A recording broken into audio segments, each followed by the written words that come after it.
We're in the Neues Museum in Berlin, and we're looking at the famous bust of Nefertiti. It is a life-size, full-color image, and it's really impressive.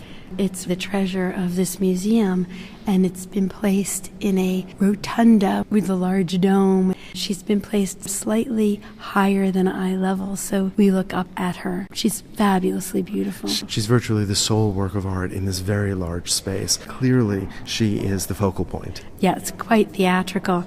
And unlike so many other Egyptian sculptures, she wasn't intended for a tomb. She was found in the studio of the artist who made her, Thutmose. We think that this sculpture was actually a model that he had created in order to work on other sculptures of her. That is, this sculpture would function really as a three-dimensional sketch. As a prototype. That's right. And there are a few reasons why that's thought. Not only was it found in his studio, but it is incomplete in a way that suggests that it was never meant to be completed. If you look, for instance, at the sockets of the eyes, that would generally be inlaid with semi-precious stones, but only one eye has any inlay in it, and in that case, it's temporary material, even wax, and so not the kind of quality one would expect in a full-fledged sculpture for the queen.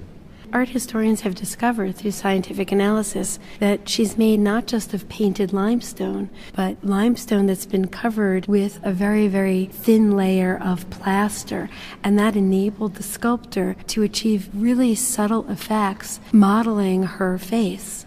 But in the neck and the headdress, plaster gets much thicker, and it would have been much easier to work and create that very fine detail on the plaster rather than the coarser material of the limestone core. And that's so important where we see the lines, the very subtle movement around her cheeks. What's so remarkable about the sculpture is how sensitively carved she is, how we really get a sense of skin and bone and these lovely movements around her face. She's tremendously elegant, but even beyond the simple elegance of the contours of her face, her high cheekbones, the shallow of her cheeks, her long neck, beautiful symmetry, a way in which line is unified throughout the entire portrait bust.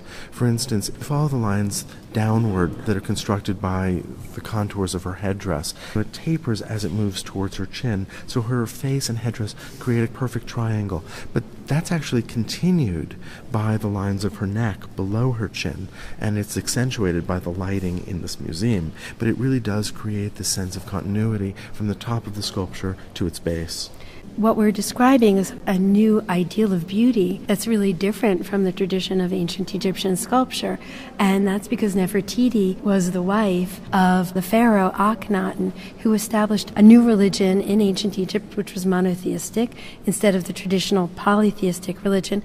And with that, he created a new ideal of beauty that we see in the sculptures that were created during his reign. That's right. I think we see this sculpture really as a perfect exemplar. Nefertiti is especially interesting because we believe she did not simply function as the wife of the pharaoh.